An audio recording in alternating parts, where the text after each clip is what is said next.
anak-anak muda Biak dengan anak-anak muda Sorong itu berbeda juga gitu ya. Anak-anak muda dari katakanlah Manokwari dengan anak muda dari Jayapura, ada dengan yang Mungme itu beda sekali gitu. Salam waras. Halo sahabat kece, balik lagi dengan saya Puskal Skuraim. Salam waras.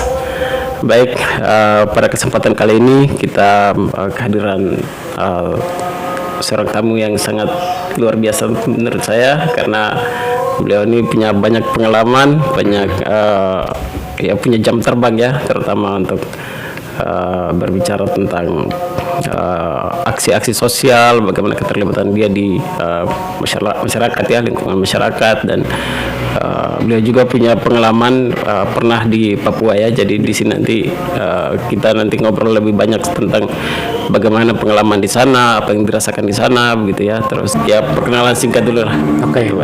Baik. Terima kasih Pasko. Apa ini rubriknya, namanya apa podcastnya? Profit Kece. Oke, terima kasih Profit Kece. Kita ada di Profit Kece.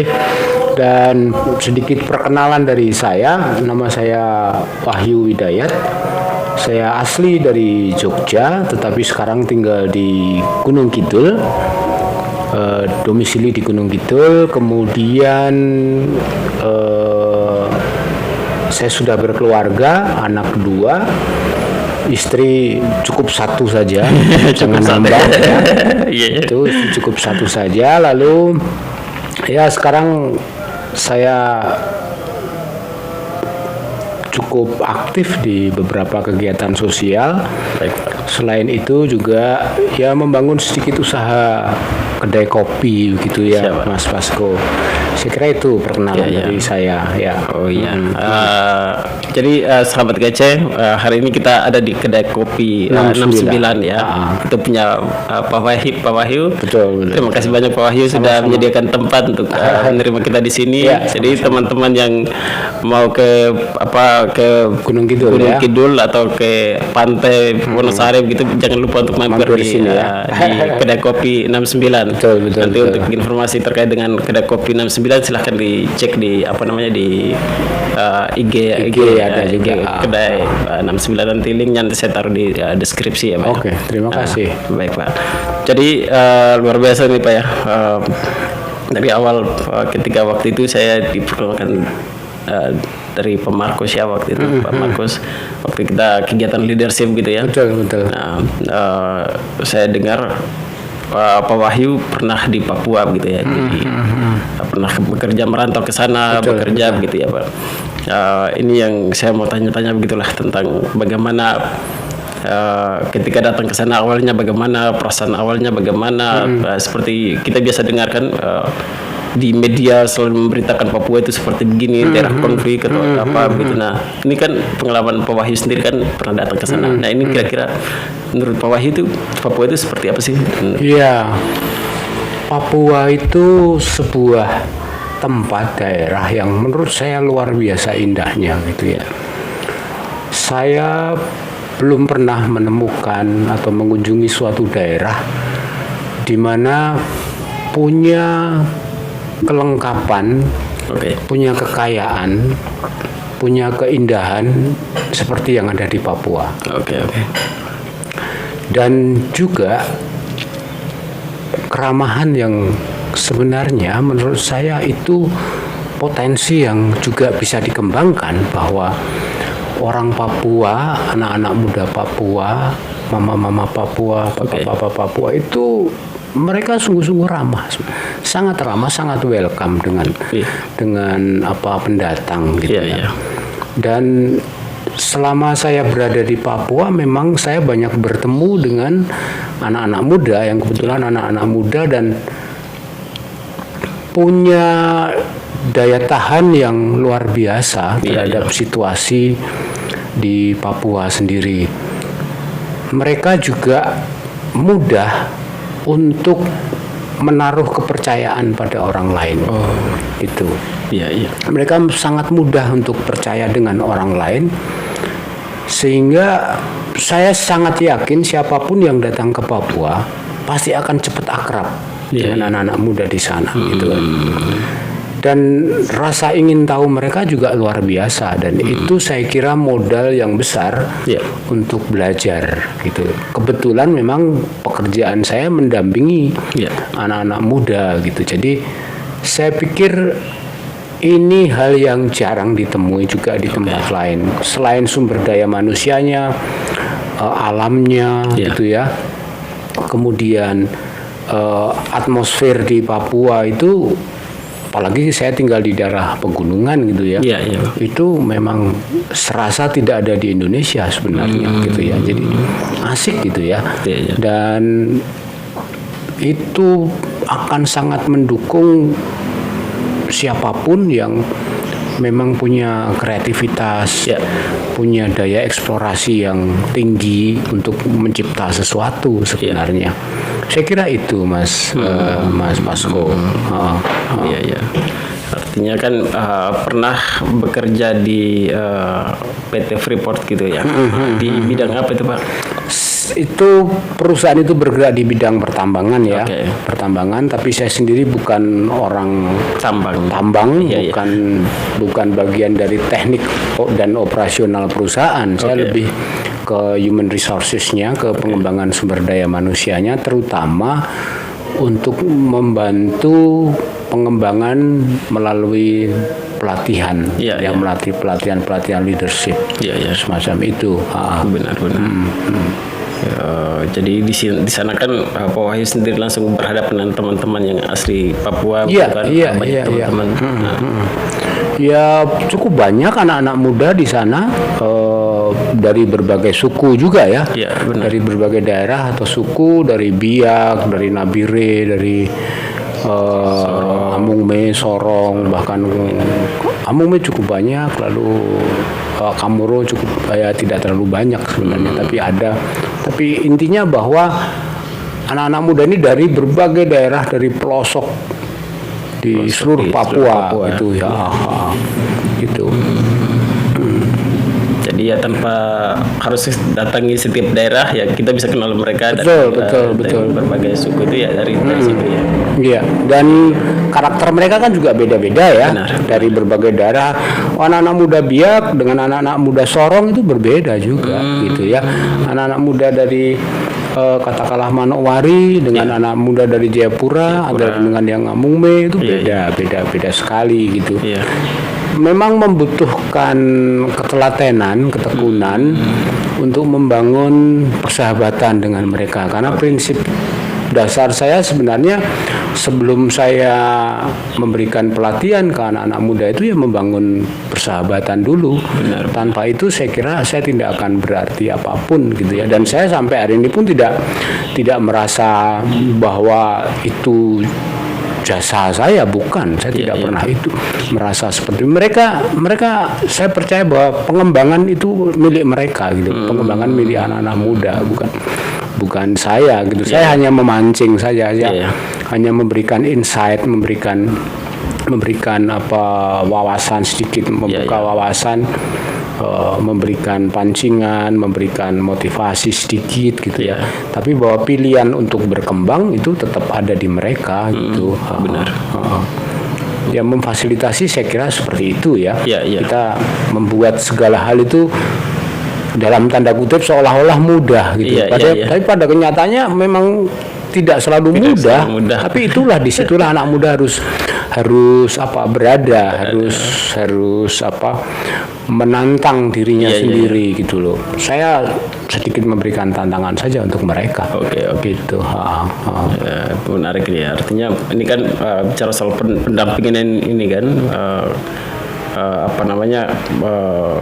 soal bagaimana ini kan kalau berbicara tentang pendampingan ini kan harapan Pak Wahyu kan teman-teman atau peserta di dalam ini kan yang ya notabene mungkin didominasi oleh teman-teman Papua gitu kan. Iya. Ini kan Pak Wahyu pasti punya harapan tertentu untuk mereka harus seperti apa begitu. Ya, kira-kira mereka artinya memberi pendampingan ini kan Pak Wahyu kan mengharapkan teman-teman ini harus lebih baik dari yang situasi yang sekarang. Nah itu yang mungkin Pak Wahyu mungkin punya gambaran tentang bagaimana dinamika kehidupan di masyarakat di sana dan apa sih Pak Wahyu punya harapan untuk teman-teman ini? Kalian harus lebih baik dan masalah-masalah apa yang harus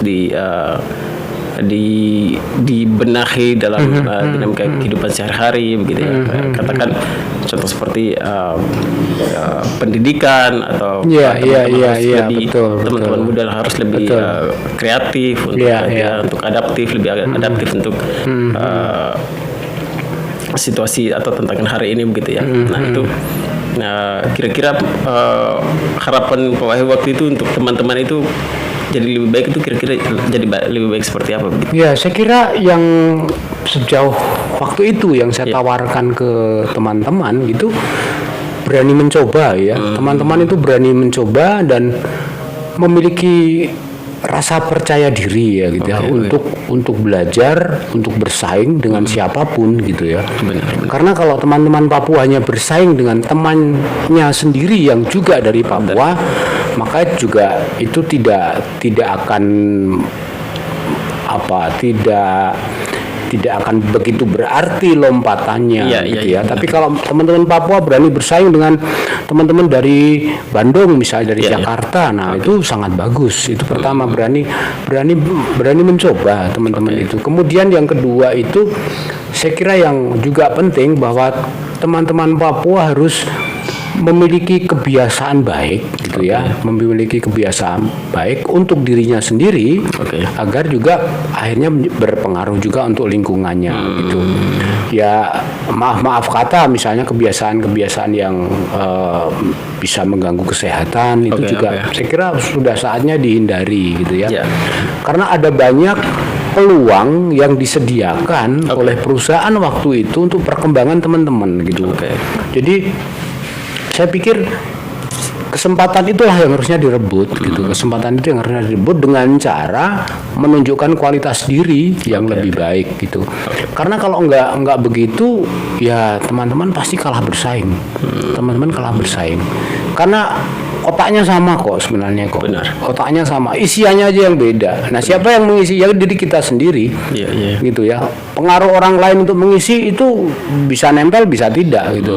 Atau hanya lewat saja gitu. Tapi bahwa kalau teman-teman kemudian membuat ritme hidup, membuat gaya hidup yang positif, yang baik, yang bernilai untuk diri sendiri, berguna untuk diri sendiri dan lingkungan, saya kira tidak ada masalah dalam pengertian bahwa teman-teman bisa bersaing dengan siapapun gitu ya, dan pasti pengembangan diri akan jauh lebih cepat lompatannya dalam hal pendidikan juga. Nah ini penting juga bahwa memang salah satu masalah yang mendesak menurut saya itu juga soal pendidikan di Papua, terutama di kalangan remaja dan anak-anak remaja dan anak muda gitu ya, bahwa ada begitu banyak masalah pendidikan yang kompleks yang ada di Papua, dan itu belum bisa diurai secara detail, secara sistematis,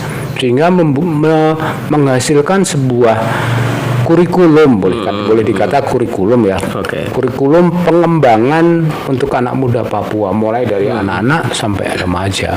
Jangan terjebak, dalam bahasa saya jangan terjebak bahwa remaja sampai anak muda di Papua hanya belajar soal agama gitu ya. Itu baik, tetapi bahwa saat ini yang dibutuhkan juga keilmuan, ilmu pengetahuan, sesuatu yang saintifik. Dan itu kan terbukti juga bahwa anak-anak muda Papua juga bisa ikut olimpiade sains misalnya. Itu kan sudah terbukti juga, banyak anak muda yang bisa belajar sampai keluar negeri dan sebagainya. Itu bahwa sebenarnya potensi itu ada gitu. Potensi di Papua itu luar biasa dari sisi SDM, tetapi karena sentuhannya atau metodologinya yang barangkali tidak tepat, kemudian akhirnya dalam tanda kutip menghasilkan generasi yang tidak pas juga dengan lingkungan sekitar gitu. Jadi saya pikir ini problem dan sangat dibutuhkan para ahli pendidikan atau para pendidik yang memang bisa memahami kultur Papua, karena ini beda gitu. Kulturnya anak muda Jawa, remaja di Jawa, anak-anak di Jawa dengan anak Papua tidak bisa disamakan sama sekali. Butuh pendekatan yang jauh lebih spesifik. Butuh pendekatan yang jauh lebih bisa merangsang eksplorasi dan rasa ingin tahu untuk mereka gitu. Saya kira gitu, Pasko. Jadi kita artinya ini kita disclaimer dulu ya. Artinya jadi obrolan kita ini ya saya mungkin secara pribadi gitu, atau teman-teman sahabat KJ semuanya mereka melihatnya bagaimana. Artinya yang saya kenapa saya harus cari teman-teman dari luar, artinya pembicara-pembicara yang di luar untuk melihat tentang Papua begitu ya. Ini lebih ke bagaimana untuk edukasi begitu ya. Betul, edukasi. Jadi hal-hal yang menurut Pak Wahyu memang masih menjanggal untuk teman-teman, saya pikir itu disampaikan saja, tidak apa-apa. Itu menjadi otokritik untuk kita supaya ayo kita sadar untuk bagaimana menyikapi situasi yang hari ini terjadi begitu. Nah, untuk itu makanya saya pikir kalau memang ada kendala-kendala atau ada kebiasaan-kebiasaan yang negatif ya, itu bisa disampaikan aja, tidak apa-apa. Supaya teman-teman ya tergugah ya hatinya, pikirannya. Ternyata selama ini kebiasaan kita ada yang salah begitu. Kenapa kita bukan membanding-bandingkan, tapi ya kita harus realistis untuk melihat situasi hari ini, tantangan zaman gitu ya. Teman-teman di luar Papua dalam tanda kutip mereka lebih beradaptasi gitu ya, mampu untuk menerima tantangan, menerima hal-hal baru gitu ya. Ya kita ya masih begitu-begitu saja dengan keadaan hari ini begitu ya. Nah, itu yang menjadi harapan saya untuk Pak Wahyu, silahkan dibongkar aja gitu kan, untuk kebiasaannya ini menjadi otokritik ya teman-teman. Mungkin saya lebih butuh itu sebenarnya, karena saya melihat ya kalau kita di dalam ini analoginya begini ya, kalau saya untuk melihat masalah di Papua sendiri itu tidak terlalu jelas begitu kan, tidak terlalu detail, tapi saya butuh kaca cermin begitu kan untuk mencerminkan diri saya. Nah, Pak Wahyu salah satunya, dan kemarin ada beberapa pembicara juga yang saya ajak untuk saya mau masalah-masalah yang terjadi hari ini terutama untuk anak muda ini ya, generasi muda ini, ayo kita buka-bukaan supaya teman-teman entah itu tersinggung atau apa, saya pikir ya itu urusan nanti. Saya pikir tersinggung ya itu urusan nanti, tapi ini lebih ke edukasi ya. Kita harus disadarkan dengan situasi itu. Ya, saya kira ini penting bahwa anak muda Papua itu merumuskan prioritas dirinya itu apa gitu. Prioritas saya apa? Kalau prioritas saya menyelesaikan studi misalnya selesaikan itu secepat mungkin juga ya. Kalau prioritas saya mempersiapkan pernikahan, persiapkan betul-betul pernikahan itu. Jangan kemudian sampai di persimpangan belok kiri gitu ya, belok kiri itu kan seringkali terjadi begitu. Benar. Apalagi misalnya teman-teman di Papua yang ada di perantauan gitu. Wah, ketika melihat situasi yang serba baru, katakanlah serba baru dan serba mudah kayaknya, lalu harga-harga murah gitu, lalu mengalami euforia, mengalami kegembiraan yang luar biasa, sehingga dia nggak fokus lagi dengan tujuan utamanya datang di suatu kota, dimanapun itu, di Jogja lah, di Bandung lah, di Salatiga, di Semarang dan sebagainya. Benar. Dan untuk teman-teman yang di Papua, yang masih ada di Papua, ya sama saja, prioritaskan hidupmu itu mau seperti apa gitu ya. Kualitas seperti apa yang ingin teman-teman raih gitu ya. Kalau saya kualitasnya pengen jadi seorang olahragawan misalnya, ya sudah berlatih, dan itu sangat terdukung dengan lingkungan alam, atmosfer di sana, fisik teman-teman Papua itu kan juga jauh luar biasa dibanding di daerah lain ya, karena didikan alam itu juga punya pengaruh. Tapi bahwa yang paling penting teman-teman paham betul dengan prioritas hidup itu. Prioritas hidup itu yang harus digali. Jangan kebiasaan berkumpul itu baik. Teman-teman Papua kan suka tuh kumpul-kumpul, rame-rame saling lempar mob dan sebagainya, itu baik-baik saja. Tetapi bahwa jangan sampai kemudian itu menjadi rekreasi yang sia-sia. Kan ada rekreasi yang sia-sia juga. Benar. Itu contohnya. Iya. Ke apa, bermain dengan teman-teman adenona dengan perempuan itu juga rekreasi. Benar. untuk refresh gitu ya. Iya. Tapi bahwa itu juga jangan berlebihan lah, jangan berlebihan. Teman-teman perlu sadar bahwa kualitas diri maksud saya, kemudian prioritas itu yang menentukan teman-teman sendiri, bukan orang lain, bukan orang tua, bukan mama, bukan papa kita gitu ya. Itulah yang mestinya disiapkan sejak dini gitu ya, sejak teman-teman misalnya memasuki bangku SMP atau SMA bahkan ya. Tapi bahwa kalau itu belum, SMP SMA belum menyiapkan, ya sudah, itu jalan terakhirnya ketika teman-teman kuliah, ketika teman-teman studi gitu loh. Oke. Dan sekali lagi ya tolong betul bahwa teman-teman mengkontrol diri dengan lebih baik gitu loh. Benar. Karena kalau kita sudah berkumpul, siapapun ya, dimanapun juga, kalau kita sudah berkumpul dengan teman-teman itu kadang lupa dengan kontrol diri gitu. Itu yang perlu dikontrol diri itu, misalnya oke lah minum-minum ya, anak muda kadang ya minum-minum misalnya, ya biasa lah itu. Tapi bahwa itu juga dikontrol gitu, semuanya perlu kontrol diri. Ini kok sebenarnya ada banyak hal yang mudah diperoleh di Papua misalnya gitu ya. Ada banyak hal yang bisa kita dapatkan di Papua. Misalnya alamnya gitu. Cobalah misalnya melukis misalnya. Melukis di pinggir Danau Sentani misalnya. Itu aja hal yang sederhana semacam itu sudah bisa menjadi bagian pembentukan karakternya teman-teman.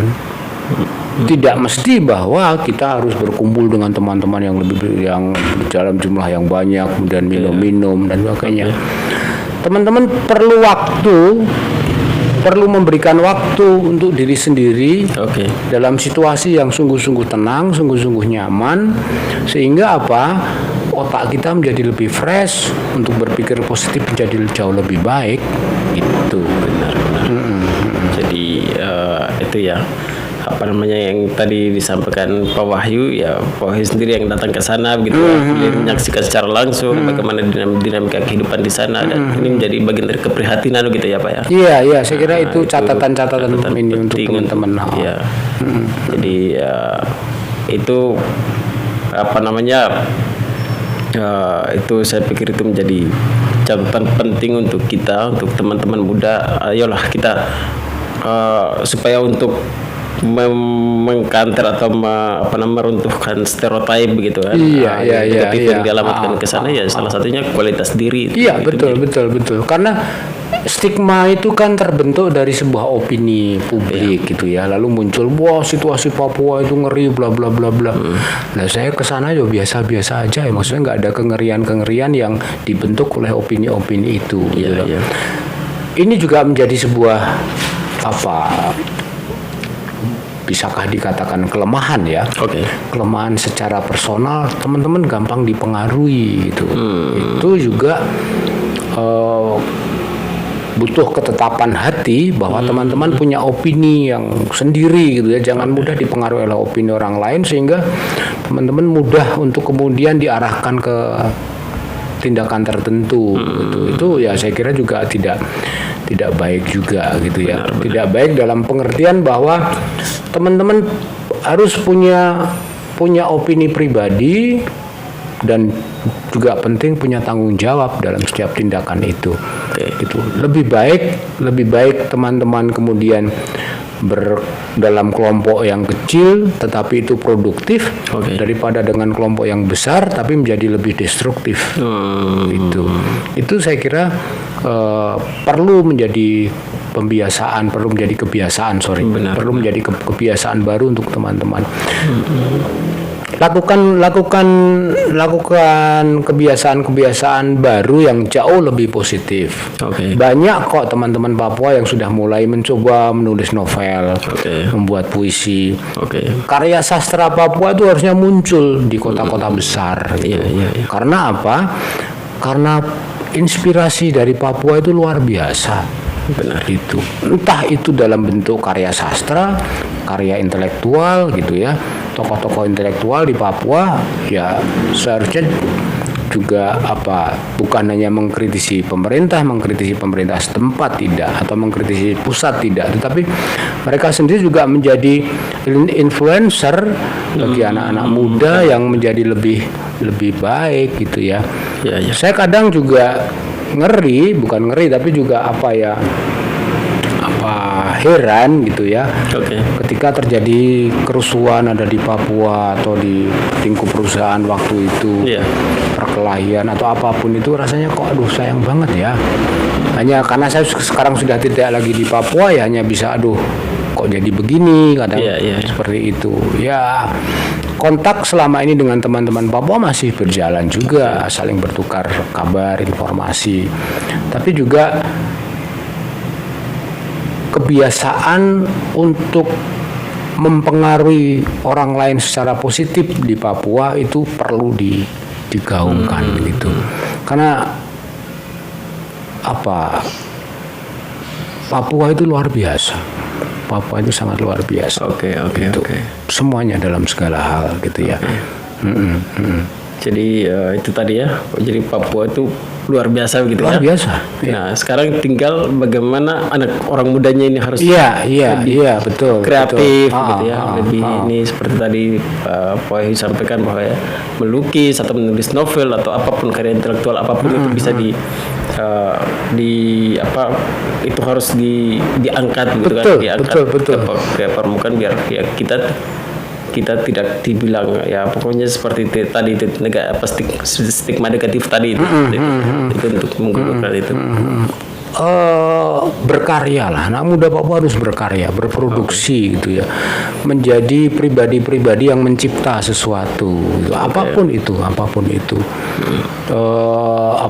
potensi alam itu bisa diubah menjadi sebuah bentuk yang lebih menginspirasi orang lain gitu ya. Teater lah, drama atau karya sastra, produk intelektual, bahkan karya-karya kerajinan Papua, noken dan sebagainya, seni ukir dan sebagainya. Itu yang harus ada terobosan-terobosan yang lahir dari itu gitu ya. Ya saya kira Papua milik anak muda sudah tidak bisa mengharapkan lagi dari para orang tua. Dari generasi para mama papa itu mereka sudah harus jaga saja para mama papa itu hidupnya mereka tenang saja. Itu aja. Dan ini saatnya anak muda Papua yang berkreasi di sana, mencipta sesuatu gitu loh. Itu karena pengalamannya kan jauh, kesenjangannya kan cukup jauh ya. Kesenjangannya jauh, kemudian pengalaman sejarahnya juga jauh berbeda. Mama-mama kita dengan anak-anak muda ini udah jauh berbeda. Narasi-narasi yang dibangun dari mama dan papa kita ke kita itu juga perlu disikapi, perlu dikritisi juga ya. Jangan sekedar hanya ditelan mentah-mentah. Dan itu harus dikonfrontir dengan data.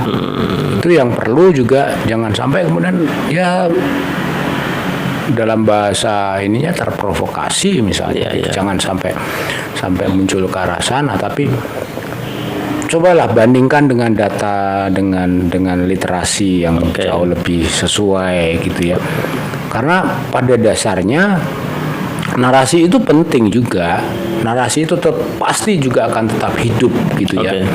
Tapi bahwa narasi itu yang dibangun itu sesuai dengan data, literatur yang ada itu perlu dicek ulang. Dan juga yang tidak kalah penting bahwa Papua itu punya cerita rakyat, cerita suku yang luar biasa kaya gitu. Saya masih ingat beberapa cerita tentang kenapa anjing sekarang hanya menggonggong. Padahal menurut suku Kamoro, anjing itu dulu bisa bicara layaknya manusia. Legenda-legenda cerita macam itu kan punya nilai yang luar biasa. Benar. Artinya bahwa ada penghargaan yang luar biasa masyarakat suku Kamoro terhadap binatang. Iya. Gitu kan, anjing, babi misalnya, lalu terjadinya gunung Nemangkawi itu kan punya nilai sebenarnya, punya nilai, punya kearifan lokal, dan tidak semua anak muda paham dengan itu. Tidak semua anak muda Papua paham dengan itu. Mungkin di daerahnya Pasko, di Maibrat itu juga ada cerita macam itu. Itu yang perlu digali juga agar kita tidak tercerabut dari akar budaya kita. Gitu. Karena pasti akar budaya di Jawa dengan akar budaya di Papua, meskipun ceritanya berbeda, tetapi nilai filosofinya pasti akan kurang lebih sama. Dan itulah yang kemudian perlu digaungkan terus-menerus gitu. Benar. Syukur-syukur ada yang membukukan, kan menarik gitu ya. Kisah-kisah sederhana semacam itu. Kalau di Jawa, kancil mencuri timun misalnya seperti itu. Kalau di sana mungkin terjadinya gunung Nemangkawi atau misalnya itu, atau terjadinya sungai Mambramo misalnya, pasti ada kisahnya itu. Benar. Jadi itu tadi ya, apa namanya, menarik ya, soal yang tadi itu lebih ke bagaimana untuk teman-teman ya, harapan Pak Wahyu sendiri untuk kita anak muda begitu ya, untuk ya bukan berarti kita harus menjadi anak yang durhaka gitu. Tapi yang tadi itu, saya pernah buat konten itu juga soal itu, tentang orang tua tidak selalu benar, karena alasan saya itu begitu. Soal apa yang mungkin berkaitan dengan budaya, dengan kebiasaan kita, atau dengan ya hal-hal yang hanya ada di lingkungan kita, kita bisa untuk dengar apa, kita bisa penting untuk kita mendengar dari mereka, cerita mereka gitu. Tapi berbicara tentang dunia akademik begitu ya, ilmu pengetahuan, justru kita sudah jauh lebih terbuka, lebih jauh memahami, dan kita mau jadi apa ke depannya itu kembali keputusan kita, bukan orang tua lagi gitu ya Pak ya. Ya, orang tua itu benar, tapi pada masanya. Ya, karena ini sudah masa yang berbeda, ya belum tentu benar para orang tua itu gitu ya. Ini kan eranya anak muda, eranya teman-teman sendiri gitu. Ya, sekarang kan PR besarnya kan, bisa nggak teman-teman ini, anak-anak muda Papua, membuktikan pada orang tua, pada mama papa itu gitu. Tantangannya kan akhirnya tinggal itu. Buktinya apa? Kamu membuktikan, bisa nggak kamu membuktikan? Kalau kamu bisa membuktikan, papa mama percaya gitu ya. Seperti itu. Jadi buktikan, tunjukkan hasilnya pada mama dan papa gitu. Dan saya yakin bahwa papa mama kita itu tidak menuntut kita itu berlebihan, itu tidak. Saya yakin itu benar. Itu tidak. Tapi bahwa ada hasil yang bisa kita banggakan dari jerih payah kita sendiri, entah itu karya intelektual, entah itu karya apapun ya, yang bisa ditunjukkan oleh mama dan papa. Saya kira itu. Ini kan berbicara tentang karya gitu ya, kreasi anak-anak muda, anak-anak muda Papua sekarang ya, kita jujur-jujuran katakan ya, untuk tadi awal kita sudah bicara singgung soal bagaimana literasi dan manajemen atau sistem pendidikan yang mungkin kurang tepat gitu ya dengan konteks di sana gitu. Nah, ini juga menjadi salah satu masalah tersendiri untuk membentuk kepribadian teman-teman generasi muda, atau menyadarkan mereka gitu ya, atau menggugah hati dan pikiran mereka untuk mengeksplor kemampuan mereka untuk berkarya atau berkreasi seperti apa gitu. Nah, ini yang mungkin dari sampai selain dari pendidikan, soal apa namanya, bagaimana kepribadian kita yang ya tidak yang pertama soal tidak berpendirian yang tetap gitu ya tadi, dan apa namanya, minder katakan ini kan masalah-masalah yang ikut mempengaruhi begitu kan kepribadian teman-teman ini, sampai pada soal pergaulan gitu ya, bagaimana menyikapi berbagai masalah. Ya saya juga fair untuk katakan ini begitu kan, bahwa memang kita cenderung untuk lebih tonjolkan emosi gitu kan, fisik gitu kan. Ya itu yang menurut saya karena terjadi kekosongan begitu kan dalam diri kita. Secara intelektual maupun